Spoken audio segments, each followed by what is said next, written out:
नमस्कार दोस्तों, welcome back to gradient academy. सिर्फ ज्ञान और शिक्षा। गुड इवनिंग, जय हिंद। कैसे हैं आप सब?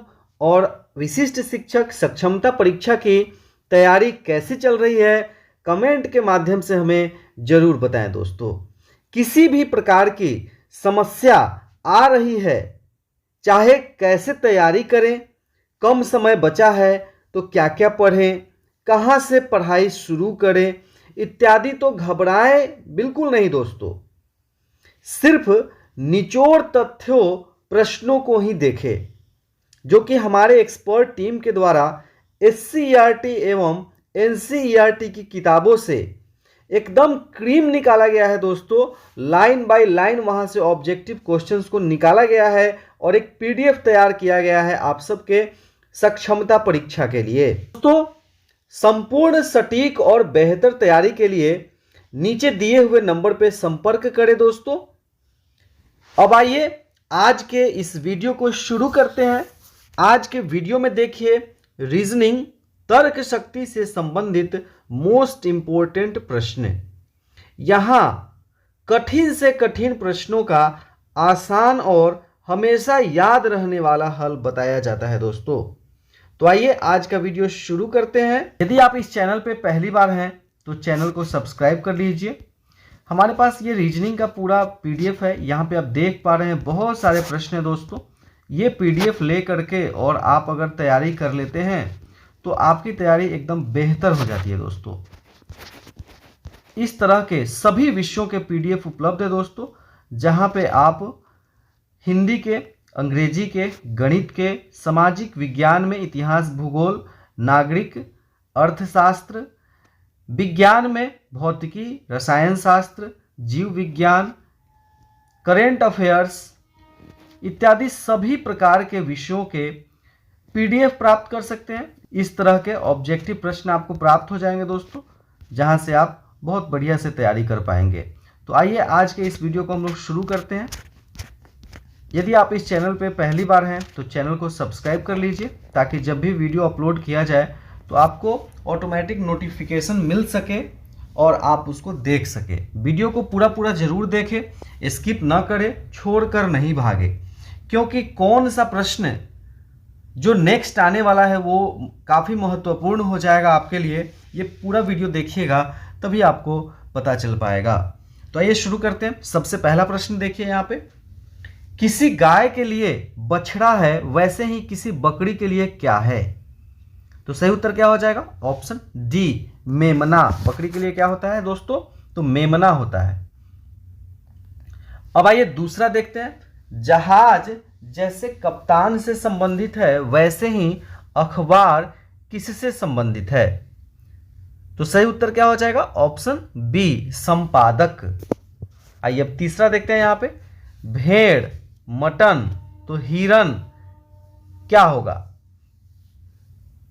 तो सही उत्तर क्या हो जाएगा? Option D, venison. हिरन के मांस को वेनिजन कहते हैं और भेड़ के मांस को मटन कहते हैं दोस्तों। जैसे भेड़ के मांस को मटन कहते हैं वैसे ही हिरन के मांस को वेनिजन कहते हैं। अब चलिए देखते हैं चौथा प्रश्न।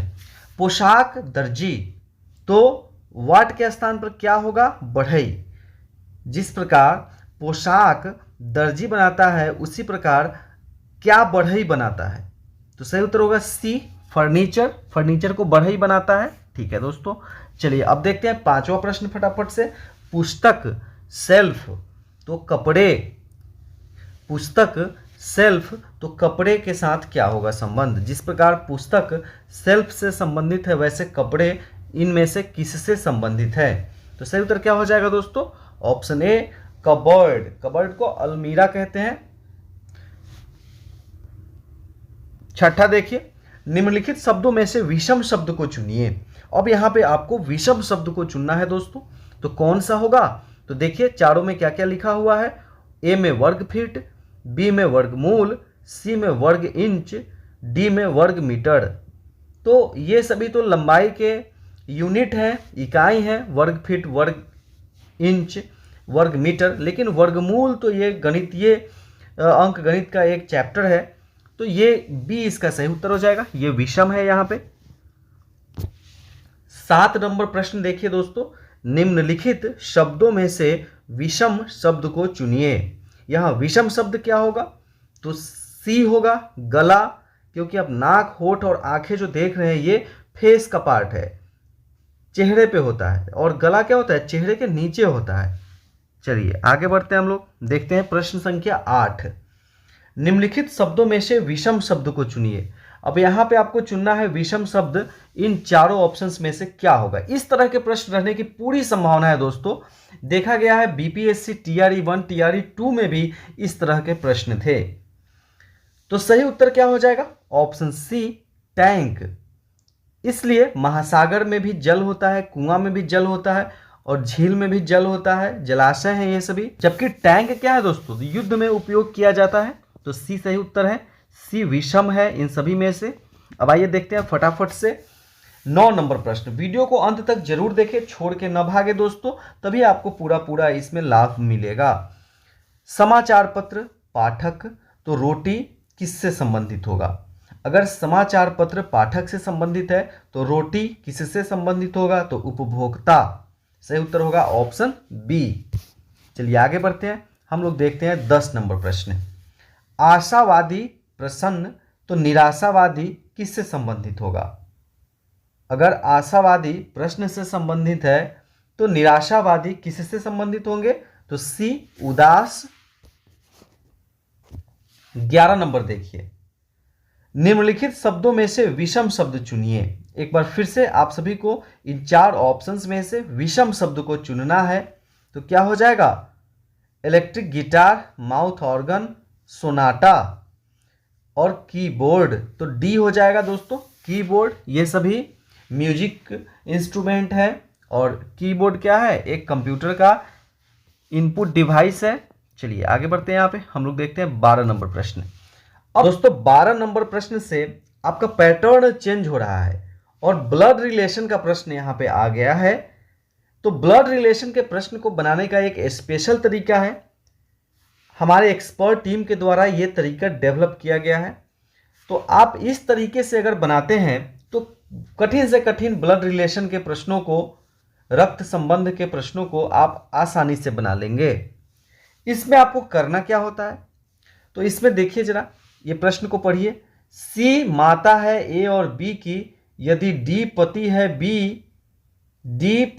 बी का, तो सी कौन है डी की। अब देखिए इस तरह के प्रश्न को आप पढ़ते हैं तो उलझ जाते हैं कि कौन किसका माता है, कौन पिता है, कौन पुत्र है। लेकिन एक सिस्टम से आपको बनाना है। यहाँ पे क्या बनाना है, तो देखिए आप सबसे पहले तो पुरुष और औरत, मेल और फीमेल, मेल के लिए प्लस का साइन दे इस प्रकार से, और फीमेल के लिए माइनस का साइन दे। ठीक है दोस्तों, इस प्रकार से आप दीजिए साइन। सबसे पहले ये समझ गए कि अगर कोई महिला होगी तो आप वहाँ पे नेगेटिव साइन देंगे माइनस का, अगर कोई पुरुष होगा तो आप वहाँ पे प्लस का साइन देंगे। ठीक, सबसे पहला। दूसरा है कि एक लाइन से आप जनरेशन गैप को दिखाएंगे। जैसे अगर मान लीजिए कि ये पिता है तो इसका पुत्र होगा, तो एक लाइन खींचेंगे। ठीक है, एक लाइन खींचेंगे तो ये लाइन बताएगा एक ये पिता पुत्र का है। फिर इसका भी अगर पुत्र हो जाए तो फिर एक लाइन नीचे खींचेंगे।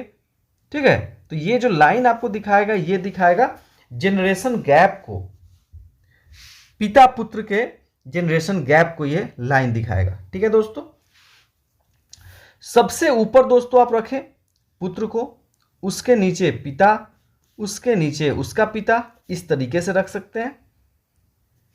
अब भाई बहन को आपको दिखाना है इस प्रकार से, एक वर्ग बनाकर, ये वर्ग बना दिए ना, और यहाँ पे ज्वाइंट कर दिए, तो ये भाई बहन को दिखा रहा है।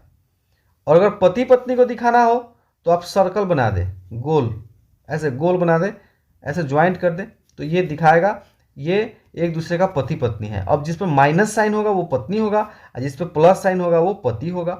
वैसे ही भाई बहन में, जो कि आप स्क्वायर में देख रहे हैं, प्लस वाला भाई होगा और माइनस वाला बहन होगा। अगर दोनों बहन है तो दोनों माइनस माइनस होगा, दोनों भाई है तो प्लस प्लस होगा। ठीक है, ये दूसरा कॉन्सेप्ट था।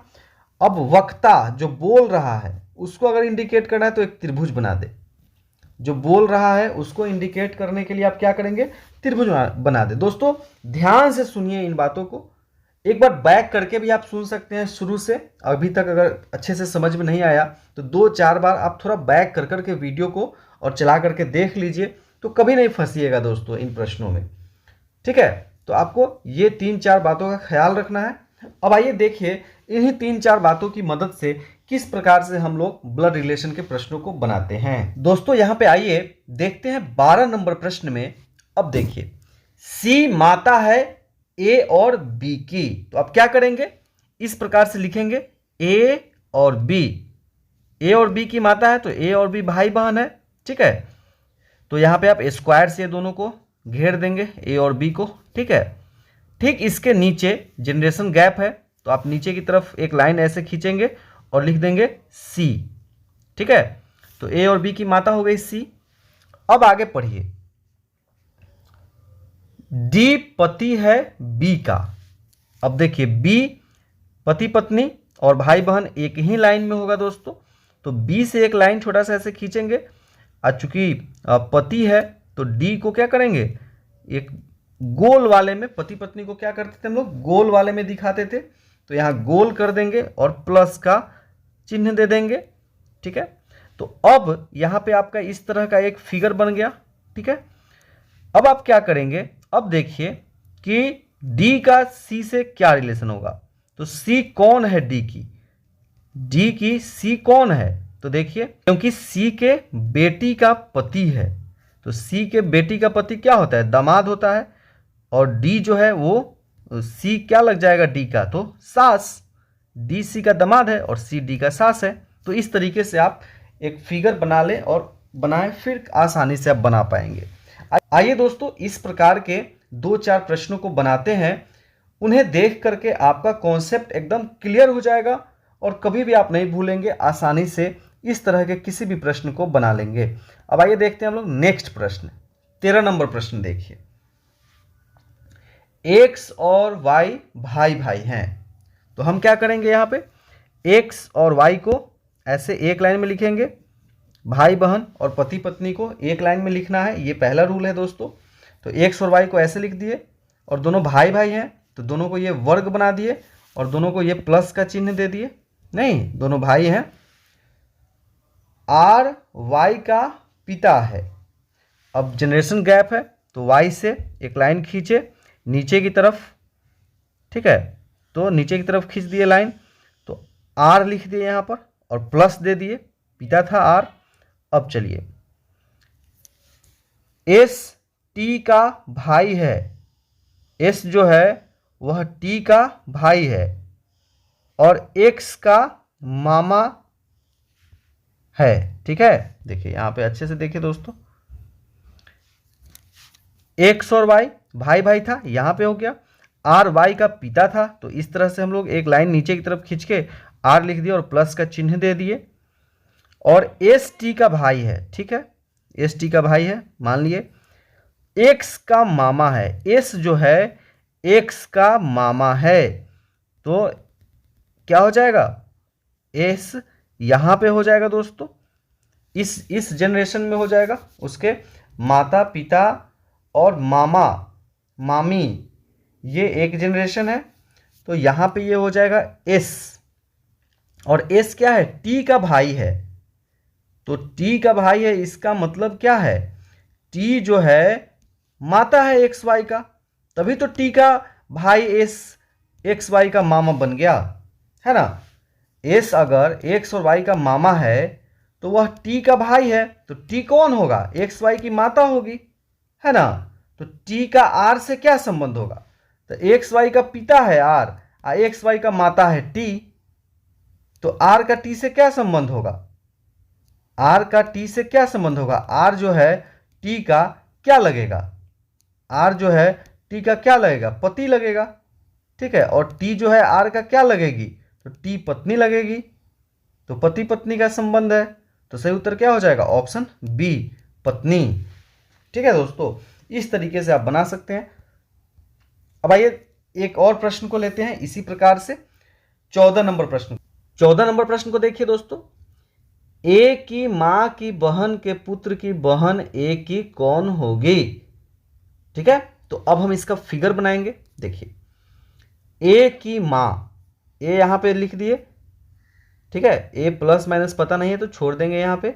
माँ मतलब ठीक जनरेशन गैप नीचे की तरफ आ जाएंगे यहाँ पे। ये यहाँ पे ए की माँ हो गई, यहाँ पे माइनस का चिन्ह दे दिए। ठीक है, ए की माँ की बहन, अब यहाँ बहन है इसका, तो भाई बहन को स्क्वायर से करते हैं हम लोग वर्ग बना करके। तो यहाँ पे ऐसे खींच दिए, एक ही जनरेशन के लोगों को एक लाइन से दिखाते हैं और जनरेशन गैप को एक नीचे की तरफ लाइन खींचते हैं, वर्टिकल लाइन। तो यहाँ पे ये माइनस हो जाएगा। ठीक है, ये बहन है इसकी। अब बहन का पुत्र, अब बहन का पुत्र है तो फिर ये पहले वाले ए के जनरेशन में जाएगा, ऊपर की तरफ चला जाएगा। यहाँ पे हम लोग प्लस दे देंगे। ठीक है, अब देखिए आगे पढ़िए प्रश्न को। पुत्र की बहन, अब इसकी बहन मतलब बहन को प्लस ऐसे माइनस कर देंगे, एक स्क्वायर दे देंगे। अब ये आपके पास फिगर हो गया। अब इस फिगर को देख करके आप बताइए, ए की माँ की बहन के पुत्र की बहन ए की कौन होगी, ए की क्या लगेगी ये। तो ए के मौसी की बेटा बेटी है ये, तो ए के माँ की बहन मतलब ए की मौसी का बेटा का बहन क्या होगा, मौसेरी बहन होगी, है ना। तो डी सही उत्तर हो जाएगा। ठीक है दोस्तों, ये फिगर को आप देखिएगा तो काफ़ी आसानी से आपको समझ में आ जाएगा। अब आइए इसी टाइप के एक और प्रश्न को लेते हैं। 15 नंबर देखिए, किसी वृद्ध व्यक्ति का पुत्र मेरे पुत्र का चाचा है, बताइए मेरी माँ की इकलौती पुत्री के इकलौते पुत्र का संबंध उस वृद्ध से क्या है। चलिए हम लोग इसका फिगर बनाते हैं 15 नंबर प्रश्न का। किसी वृद्ध व्यक्ति का पुत्र, सबसे पहले तो पुत्र बनाएंगे। यहां पे देखिए मेरे पुत्र का चाचा है, किसी वृद्ध व्यक्ति का पुत्र, तो यहां पे एक वृद्ध व्यक्ति है यहां पे, ये देखिए, और इसका पुत्र, जनरेशन गैप नीचे की तरफ, ये देखिए ये भी प्लस हो जाएगा। नहीं, ये व्यक्ति है और इस व्यक्ति का ये पुत्र है। ठीक, चलिए फिगर को देखते चले दोस्तों, ये फिगर में ही सब कुछ रहस्य इसका छुपा हुआ है।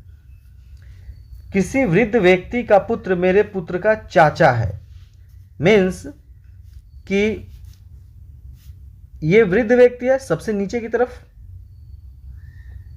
और इसका ये पुत्र है, और ये जो है चाचा है, मीन्स एक और जनरेशन गैप है तब तो चाचा है। तो यहाँ पे देखिए ये यहाँ पे प्लस हो गया।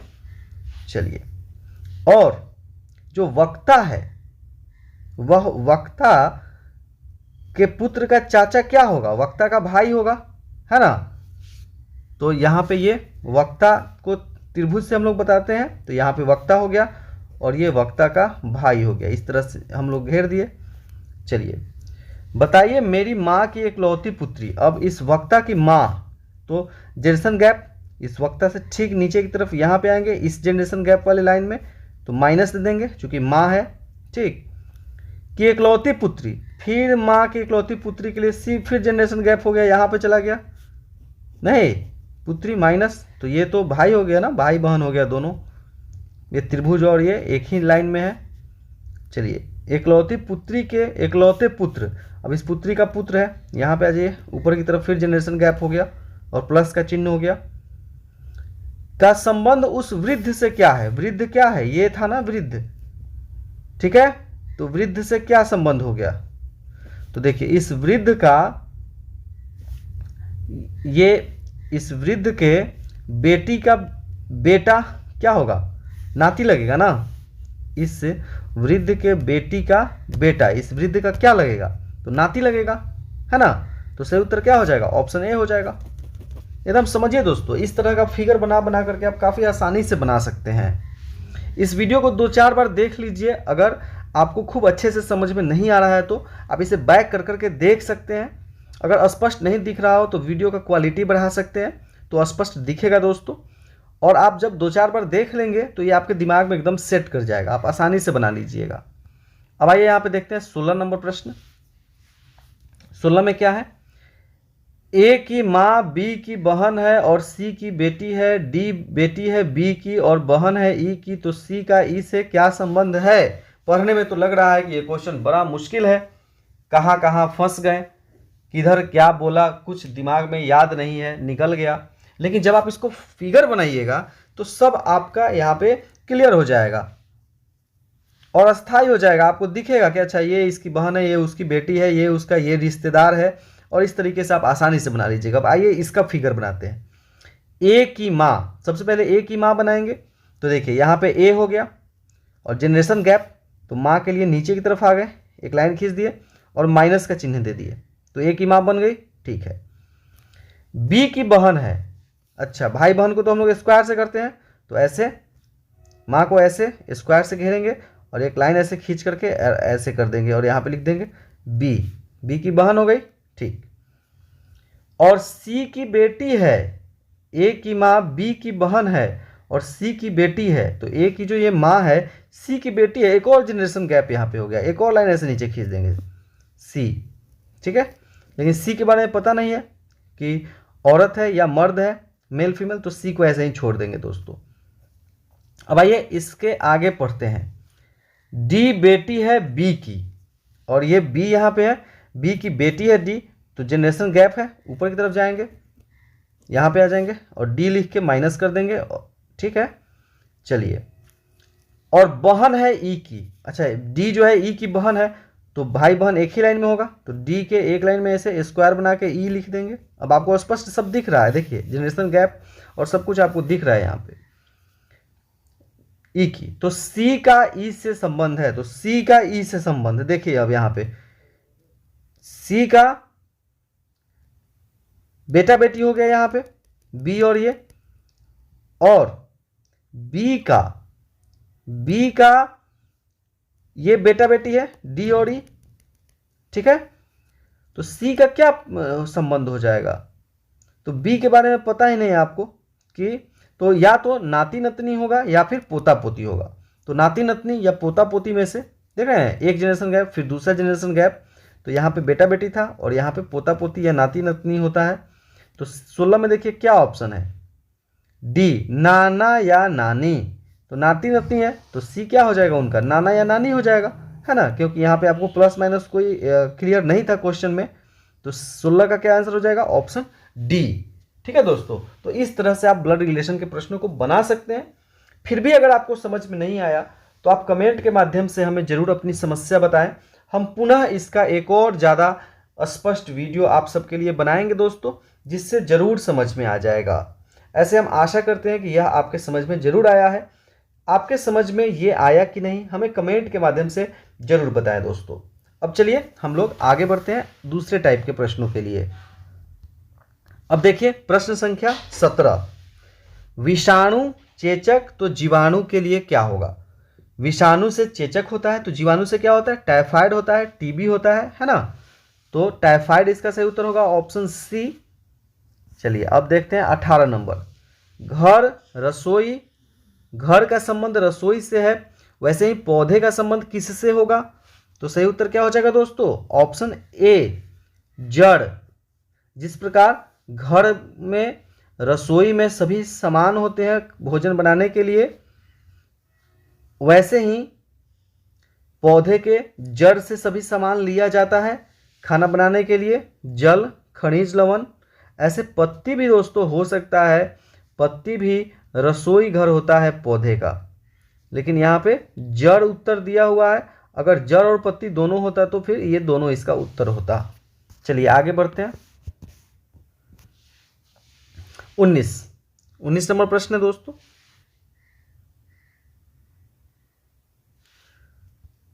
ये कैलेंडर से संबंधित प्रश्न है दोस्तों, 19, 20, 21। इसके लिए स्पेशल वीडियो मैं लेकर के आऊँगा, फिर आपको ये अच्छे से समझ में आएगा।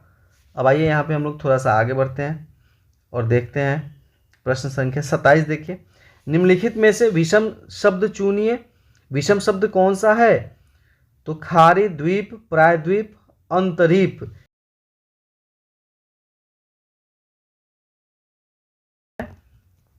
28 देखिए, निम्नलिखित शब्दों में से विषम शब्द को चुनिए, तो विषम शब्द क्या हो जाएगी, तो नाई की, डी हो जाएगा विषम शब्द। 29 देखिए, निम्नलिखित शब्दों में से विषम शब्द को चुनिए। तो क्या हो जाएगा, ग्रेफाइट, हीरा, कोयला और ये मोती। ठीक है, तो सही उत्तर क्या हो जाएगा, ऑप्शन है मोती। अब मोती कैसे होगा दोस्तों, तो मोती आपको यहाँ पे जो भी देख रहे हैं, ग्रेफाइट, हीरा और कोयला, ये खनिज हैं और ये परंपरागत स्रोत है दोस्तों। काफ़ी समय लगता है इनके बनने में, हीरा, कोयला और ग्रेफाइट। और मोती तो आपको आसानी से शिप से प्राप्त हो जाता है दोस्तों। यहाँ पे मोती जो है, यह मोती पृथ्वी में नहीं पाया जाता है, बल्कि पृथ्वी के जलीय जीव शिप में पाया जाता है ना। इसलिए ये इससे डिफरेंट है, सबसे विषम है। बाकी सभी क्या है, पृथ्वी पर पाए जाते हैं, प्रकृति में पाए जाते हैं दोस्तों। और ये किसी जीव के शरीर में पाया जाता है मोती। 30 नंबर देखिए, निम्नलिखित शब्दों में से विषम शब्द को चुनिए। तो क्या हो जाएगा, बी, ग्रहिका। ग्रहिका कुछ नहीं होता है, चंद्रमा, पृथ्वी और उपग्रह क्या है, यह एक आकाशीय पिंड है दोस्तों। 31 नंबर प्रश्न देखिए दोस्तों। 31 नंबर प्रश्न में क्या, निम्नलिखित शब्दों में से विषम शब्द को चुनिए। तो क्या हो जाएगा, ऑप्शन ए, रोगाणु। 32 नंबर देखिए, ऐसा युग्म ज्ञात कीजिए जो निम्नलिखित युग्म के सदृश संबंध को नहीं दर्शाता है। तो क्या हो जाएगा, ऑप्शन सी, दर्शन, भाषा। 33 देखिए, छाता, मधुमक्खी, ऊंचा नीरा का संबंध किससे होगा। तो गरुड़, छाता जिस प्रकार मधुमक्खी के द्वारा बनाया जाता है, वैसे ही ऊंचा नीर गरुड़ के द्वारा बनाया जाता है। ठीक है दोस्तों, चलिए आगे बढ़ते हैं। इसी प्रकार से ये सभी प्रश्न हैं जो काफ़ी महत्वपूर्ण है। आप इन सभी प्रश्नों को अच्छे से देख सकते हैं दोस्तों। दिए गए विकल्पों में शब्दों की 3 जोड़ी समान रूप से संबंधित है और एक जोड़ी अलग तरह से संबंधित है। उस जोड़ी को ज्ञात करें जो अलग तरह से संबंधित है। तो सही उत्तर क्या हो जाएगा, इन सभी ऑप्शंस को एक बार अच्छे से देख लीजिए दोस्तों, फिर कमेंट के माध्यम से उत्तर बताने का प्रयास करिए। हिम सफ़ेद, पत्ती हरा, नींबू पीला, ये रंग बताया गया है पदार्थ का। जबकि चीनी का रंग यहाँ नहीं बताया गया, स्वाद बताया गया, मीठा। इसलिए ए इसका सही उत्तर हो जाएगा। अब चलिए आगे बढ़ते हैं, हम लोग देखते हैं 39 नंबर प्रश्न। दिए गए विकल्पों में से 3 एक निश्चित तरीके से समान है, हालांकि एक विकल्प अन्य 3 की तरह नहीं है। उस विकल्प का चयन करें जो बाकी से अलग है। तो दोस्तों, सबसे पहला सलाह तो यह है कि आप एक बार ए से लेकर के और जेड तक के जितने भी अल्फ़ाबेट्स हैं, उन सभी लेटर्स का नंबर याद कर ले। जैसे ए पहला है, बी दूसरा है, सी तीसरा है, जेड 26वां है। इसके कई तरीके हैं दोस्तों याद करने के, कई ट्रिक भी हैं। कई लोग याद करते हैं इजोटी से, EJOTY, इजोटी। ई होता है 5वां, जे होता है 10वां, ओ होता है 15वां, टी होता है 20वां और वाई होता है 25वां। ऐसे इजोटी याद कर लेते हैं। और फिर अगर कोई पूछे एफ क्या होगा, तो ई के बाद एफ आता है, तो 5 के बाद एक 6 हो जाएगा। कोई पूछे के क्या होगा, तो जे 10 याद किए हुए हैं और जे के बाद के होता है, तो 10 के बाद 11 हो जाएगा। कोई पूछे आपसे कि एस क्या होगा, तो टी आप 20 याद किए हुए हैं, तो टी के ठीक एक पहले एस होता है, तो क्या हो जाएगा, 19 हो जाएगा, है ना। तो ये एक तरीका है याद करने का, इजोटी आप याद रखें 5, 10, 15, 20, 25। इसके साथ साथ एक तरीका और है दोस्तों, वो तरीका क्या है, तो जैसे ABCDE, ये तो आपको याद रहेगा, 1 2 3 4 5 E। उसके बाद F 6 होता है। अब देखिए H, F6 होता है। ऐसे बोल बोल के आप याद कर सकते हैं। अब देखिए H, तो H में ही छुपा है H का कौन सा नंबर होगा। तो H अगर ऐसे आप लिखते हैं, ऐसे मिला देते हैं, ऐसे मिला देते हैं, तो ये क्या बन जाता है। अब देखिए गौर से, 8 बन गया ना, है ना। तो H आपका 8 हो गया। ठीक, I ऐसे लिखाता है ना, तो I तो 9 खुद लिखा ही रहा है 9 की तरह, I9, है ना। K देखिए, K में क्या करते हैं, ऐसे 2 लाइन खींचते हैं। 2 लाइन जब खींचिएगा तो ऐसे क्या हो जाता है, 11 हो जाएगा K, इसलिए K 11 होता है। ऐसे 2 लाइन खींचा हुआ है ना। एम, एम देखिए ऐसे ऐसे एम लिखते हैं और इसको ऐसे ऐसे उलट दीजिएगा तो 3 की तरह हो जाएगा। तो एम 13 और डब्ल्यू 23 ऐसे होता है। एम और डब्ल्यू क्या होता है, 3 की तरह हो जाता है अगर ऐसे उलट दें इसको तो एम 13 और डब्ल्यू 23 हो जाएगा। ऐसे याद हो गया। पी, पी ऐसे लिखते हैं ना, इसी को अगर ऐसे उलट दीजिएगा तो पी को तो क्या हो जाएगा, 6 की तरह हो जाएगा तो पी 16 होता है। ठीक है। और T20 मैच तो देखते ही हैं तो T20 होता है, ऐसे याद रखिए T20 और P16, अगर P को ऐसे उलट दे तो वो 16 की तरह हो जाएगा। ठीक। S19 देखिए, S सा आ रहा है, 19 में भी सा आ रहा है, S19। ठीक है। और T20 U, यू देखिए यू ऐसे लिख करके ऐसे कर देते हैं ना, यू ऐसे लिख करके ऐसे कर देते हैं ना, तो आप क्या 21 की तरह आपको दिख रहा है यू 21 होता है। ठीक है। इस तरीके से देखिए जरा यू को अगर इस तरह की से आप देखें तो ये 21 की तरह आपको दिखेगा। ठीक है। तो इस तरीके से आप याद कर सकते हैं। कुछ जो लेटर्स हैं उन्हें आप याद कर लें और उनके एक दो आगे पीछे का उन्हीं से रिलेट करके, उन्हीं से संबंधित करके और आप उसको याद कर सकते हैं। तो ये काफ़ी आसानी से आपको याद हो जाएगा।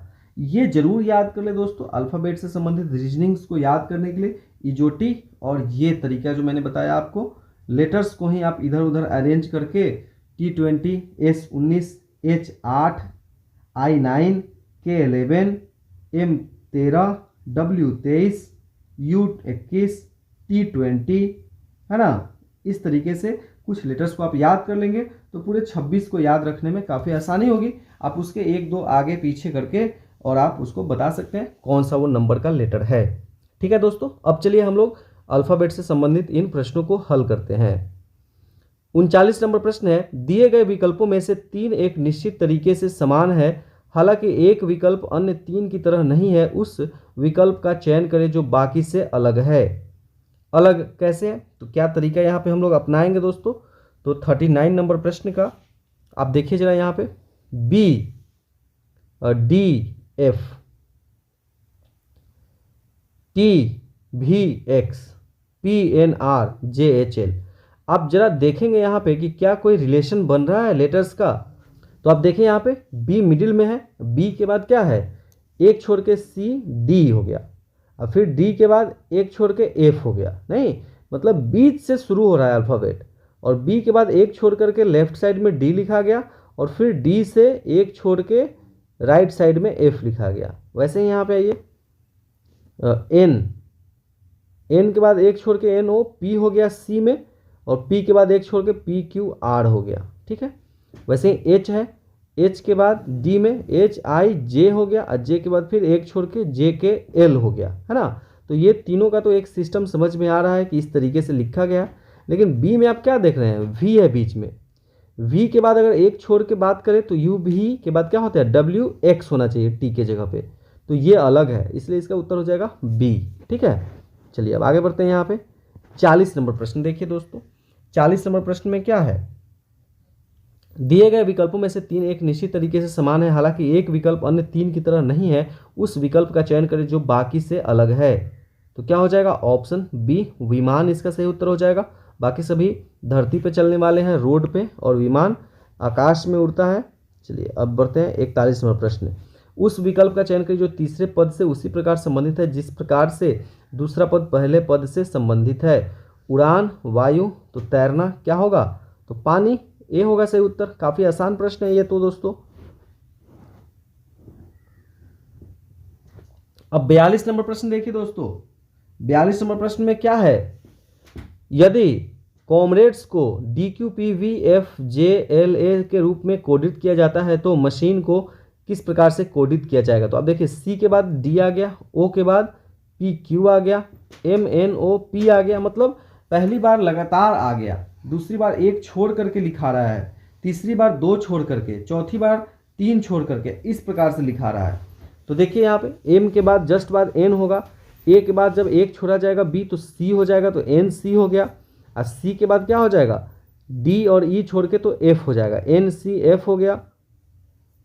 उसके बाद H के बाद 3 छोड़ेगा तो क्या होगा, IJK के बाद L होगा, NCFL होना चाहिए। NCFL कहाँ पे है, D में है, तो D सही उत्तर हो जाएगा। ठीक है दोस्तों, तो इस तरीके से आपको वहाँ पे रिलेट भी करना है कि किस प्रकार से वो लिखा गया है। 43 नंबर प्रश्न देखिए, नीचे दिए गए शब्दों को इस प्रकार व्यवस्थित करें जैसे कि वे किसी अंग्रेजी डिक्शनरी में आएंगे और जो शब्द आखिरी आएगा वो चुने। तो अंग्रेजी डिक्शनरी में क्या आता है, सबसे पहले लेटर वाला शब्द सबसे पहले आता है, बाद के लेटर वाला शब्द बाद में आता है। तो एफ वाला चारों है, तो ये तो एफ वाले के पास आएगा। फिर देखिए एफ के बाद क्या है, आर है, और एक में ओ है, ओ पी क्यू आर, ओ के बाद आर आता है। तो ये 2 नंबर ऑप्शन तो ऐसे ही छट गया, वो नहीं होगा, इन्हीं तीनों में से कोई एक होगा। तो आर के बाद ए देखिए, और ए है 2 में, और चौथे में ई है, तो निश्चित रूप से चौथा ही है जो सबसे लास्ट में आएगा। ठीक है, तो सही उत्तर क्या हो जाएगा, एफ आर ई ए के एस। एफ आर ई ए के एस किस में है, देखिए एफ आर ई ए के एस बी में है, तो सही उत्तर हो जाएगा ऑप्शन बी। चलिए आगे बढ़ते हैं। इसी प्रकार से दोस्तों आपको ये सभी प्रश्न हैं यहाँ पे जो आप बना सकते हैं काफ़ी आसानी से। ये पीडीएफ लेकर के आप अभ्यास कर सकते हैं। साथ में प्रैक्टिस सेट भी है जहाँ पे पूरा मिक्स मिलता है 150 नंबर का, आपके बिल्कुल प्रश्न पत्र की तरह ही एक हमारी एक्सपर्ट टीम के द्वारा तैयार किया गया। आप उसका अभ्यास कर लेते हैं तो परीक्षा देने से पहले ही किस प्रकार से परीक्षा में प्रश्न आएंगे ये आपको पता चलता है दोस्तों, और आप समय मैनेजमेंट कर पाते हैं और अपनी कमी को जान पाते हैं, और उसे दूर करने के लिए हमारे द्वारा बनाए गए निचोड़ पीडीएफ एकदम क्रीम जो निकाला गया है एनसीईआरटी एससीईआरटी की किताबों से, आप उसे पढ़कर अपनी हर कमी को दूर कर सकते हैं दोस्तों। आइए 48 नंबर देखिए, एक कोड भाषा में ब्लेंड को ENHPG लिखा जाता है, तो उसी भाषा में विनर को कैसे लिखा जाएगा। 48 नंबर प्रश्न है, तो देखिए यहाँ पे किस प्रकार से B को E लिखा गया है ना, और L को N लिखा गया, और E को H लिखा गया, N को P लिखा गया, D को G लिखा गया। तो देखिए यहाँ पे आप क्या देख रहे हैं, 2 छोड़ छोड़ के लिखा जा रहा है। B के बाद क्या हो गया, C D छोड़ के E हो गया, तो W के बाद क्या होगा, X Y छोड़ के Z होगा। ठीक, अब देखिए L को N लिखा गया एक छोड़ के, तो I के एक छोड़ के आप लिखेंगे तो क्या होगा, I J के बाद K होगा, तो Z के बाद K होगा, तो Z के बाद K वाला 3 है ऑप्शन, A C और D है। तो तीसरा हम लोग देखते हैं, E के बाद लिखा गया है H F G H 2 छोड़ के, तो वैसे ही N के बाद M N O P Q लिखाएगा। अब देखिए एक और छट गया आपका C ऑप्शन, तो या तो A होगा या D होगा। अब P में भी नहीं पकड़ाएगा आपको, H में भी नहीं पकड़ाएगा, लास्ट वाले में पकड़ना पड़ेगा। तो लास्ट वाला देखिए D के बाद G है, D के बाद एक छोड़ के है, तो वैसे ही R के बाद क्या होगा, एक छोड़ के S T होगा, है ना। तो सही उत्तर क्या हो जाएगा 48 नंबर प्रश्न का, ऑप्शन A। ठीक है, अब चलिए आगे बढ़ते हैं, हम लोग देखते हैं 49 नंबर प्रश्न। 49 नंबर में क्या है, यदि V is equal to 44 F80 54, तो आप लेट को कैसे कोडबद्ध करेंगे। बिल्कुल दोस्तों, जैसा कि आपको इससे पहले बताया गया कि आप सभी लेटर्स के नंबर को याद करें, और कितने नंबर का लेटर है अल्फ़ाबेट का, उसी से संबंधित ये प्रश्न है। अब देखिए V, U तो आप 21 लिखते थे, U 21 याद होगा दोस्तों, और V क्या हो जाएगा 22 हो जाएगा, U के जस्ट एक बाद है। तो क्या कर दिया, V 22 होता है तो 44 लिख दिया गया, डबल कर दिया, है ना। वैसे ही F80 फैट को देखिए, F क्या होता है 6 होता है, A 1 होता है, और T 20 होता है। जोड़ेंगे तो क्या आएगा 27 आएगा, और यहाँ पे क्या है फैट इज इक्वल टू 54 है, मीन्स इसको डबल कर दिया गया, 2 से गुना कर दिया गया। वैसे ही आप अगर लेट को जोड़ेंगे तो क्या होगा, L क्या हो जाएगा, L होता है 12, K आपको बताए थे 11 होता है, और K के जस्ट एक बाद L आता है, तो L 12 हो गया, A हो गया 1, और T 20 हो गया, और E तो 5 हो गया। जब आप जोड़ेंगे तो क्या हो जाएगा 21 और 20 और 1 21 5 26 और 12 क्या हो जाएगा दोस्तों, 26 और 12 हो जाएगा 38 38, जब 38 को 2 से गुना करेंगे तो 76 आ जाएगा। तो सही उत्तर क्या हो जाएगा दोस्तों, ऑप्शन D 76। ठीक है, आप याद कर ले पूरे अल्फ़ाबेट्स को दोस्तों, तब जाके आप काफ़ी आसानी से इन प्रश्नों को बना पाएंगे दोस्तों। अब देखिए 51 नंबर प्रश्न, निम्नलिखित श्रृंखला में कौन सी संख्या प्रश्न चिन्ह के स्थान पे आएगी। ये संख्याओं के पैटर्न का रीजनिंग आ गया। अब आपको बताना है किस प्रकार से यहाँ पे संख्या एक दूसरे से रिलेटेड है, संबंधित है। 5 के बाद 8 आया, 8 के बाद 20 आया, फिर 34 76 142, तो फिर इसके बाद क्या आएगा। तो क्या यहाँ पे रिलेशन बनता है दोस्तों, ये गौर से जरा देखें। 5 के बाद 8 आया तो कैसे आ गया, तो 5 गुने 2 माइनस 2, 5 दूना 10 माइनस 2 बराबर 8 आ गया। 8 के बाद 20 आया तो आप इसको कैसे लिख सकते हैं, 8 गुने 2 प्लस 4 है ना, 8 गुने 2 प्लस 4 20 आ गया। उसके बाद क्या आ गया, 34 आ गया। तो आप क्या लिख सकते हैं, 20 गुने 2 माइनस 6 है ना। अब देखते चलिए यहाँ पे क्या पैटर्न बन रहा है। फिर 34 को लिखना है, 34 गुने 2 प्लस 8 लिख सकते हैं तो 76 आ जाएगा। फिर 76 गुने 2 माइनस 10 लिखिएगा तो 142 आ जाएगा। और फिर 142 गुने 2 प्लस आपको 12 करना पड़ेगा तो क्या आ जाएगा, 142 में 2 से गुना करिएगा तो 284, अब 12 जोड़िएगा तो 296 आ जाएगा, है ना। तो सही उत्तर क्या हो जाएगा, ऑप्शन सी। तो इस प्रकार से पैटर्न बना। तो हम लोग को पकड़ में आ गया, पहली बार में 2 माइनस किया गया, फिर दूसरी बार में 2 से गुना करके 4 जोड़ा गया, तीसरी बार में 2 से गुना करके 6 माइनस, चौथी बार में 2 से गुना करके 8 प्लस, फिर पाँचवीं बार में 2 से गुना करके 10 माइनस, फिर छठी बार में 2 से गुना करके 12 प्लस। तो इस प्रकार से इसका 296 सही उत्तर आ गया दोस्तों। चलिए अब हम लोग देखते हैं आगे का प्रश्न, क्वेश्चन नंबर देखिए आगे क्या है। निम्नलिखित शब्दों को तार्किक और सार्थक क्रम में व्यवस्थित करें। तार्किक और सार्थक क्रम क्या होगा दोस्तों इसका, आप इसमें थोड़ा सा दिमाग लगाएं दोस्तों अपना और फिर इसे बताने का प्रयास करें कमेंट के माध्यम से। तो यहाँ पे बंदर, चूहा, शेर, हाथी, मक्खी है। तो देखिए तो जरा ऑप्शन में क्या देता है, 1 नंबर, 2 नंबर, 3 नंबर, 4 नंबर और 5 नंबर। 5 यहाँ पे जीव जंतुओं के नाम लिखे हुए हैं।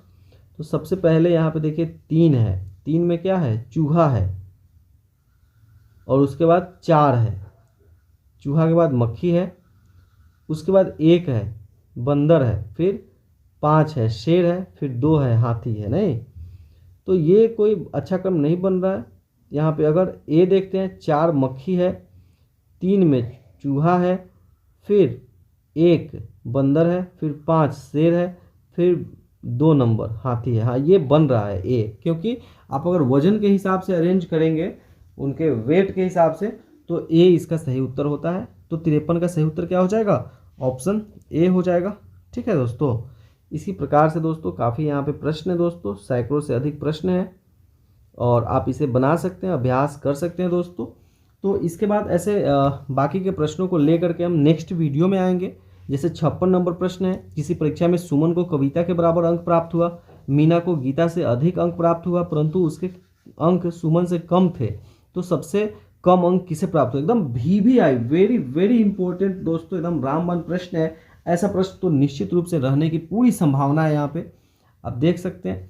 आइए 1-2 प्रश्न इसको हल कर देते हैं, फिर हम रेस्ट प्रश्न को अगले वीडियो में देखेंगे।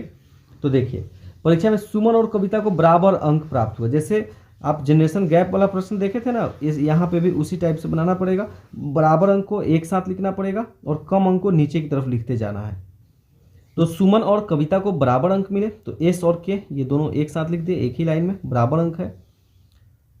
मीना को गीता से अधिक अंक प्राप्त हुए, परंतु उसके अंक सुमन से कम थे। सुमन से कम किसके अंक थे, मीना के। तो सुमन से कम यहाँ पे मीना हो गया, ठीक है, एम लिख दिए।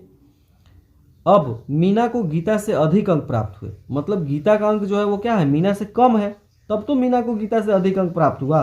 तो मीना के नीचे लिख दिए गीता, है ना। तो ऐसे हो गया, एस के एक लाइन में, उसके नीचे एम, उसके नीचे जी, ठीक है। तो सबसे कम अंक किसको मिला, तो सबसे नीचे जो है उसको सबसे कम मिला, तो सबसे नीचे कौन है, जी है, तो गीता सही उत्तर हो जाएगा बी, है ना। इस नंदू के लिए यहाँ पे एन लिख दिए, और ये सूरज से लंबा है तो नीचे ऐसे लाइन खींच करके लिख दिए एस लिख दिए यहाँ पे। चलिए, अब सुरेश रोशन से नाटा, अब नंदू सूरज से लंबा है तो यहाँ पे एन लिख दिए और ठीक इसके नीचे एस लिख दिए सूरज के लिए। सूरज रोशन से नाटा है, अलग लिख दिए दोस्तों रोशन, और नीचे लिख दिए सूरज, ठीक है। इसको ज्वाइन करेंगे थोड़ी देर में। रोशन से नाटा हो गया सूरज, तथा रोशन रोहित से लंबा है। रोशन जो है रोहित से लंबा है, परंतु नंदू से नाटा है। तो रोशन जो है रोहित से लंबा है, मतलब ये रोशन के ठीक नीचे है रोहित, और नंदू क्या है, ऊपर है। नंदू ऊपर हो जाएगा, रोशन से लंबा है तो सबसे लंबा कौन है, तो सबसे ऊपर जो है वो सबसे लंबा है, तो नंदू है सबसे ऊपर, तो नंदू हो गया सबसे लंबा, है ना। तो इस तरह के प्रश्नों को भी लेकर के आएंगे दोस्तों आप सबके लिए। तो ये हमारा कुछ प्रश्न था जो कि रीजनिंग विषय से था दोस्तों। ये वीडियो कैसा लगा कमेंट के माध्यम से ज़रूर बताएं दोस्तों। परीक्षा की तैयारी वाले ग्रुप से जुड़ने के लिए आप हमारे इस नंबर पर संपर्क करें 7091443130 और PDF practice set speed test series आप प्राप्त कर सकते हैं और अपनी तैयारी को सिलेबस के अनुसार संपूर्ण सटीक और सबसे बेहतर कर सकते हैं दोस्तों। वीडियो देखने के लिए बहुत बहुत धन्यवाद।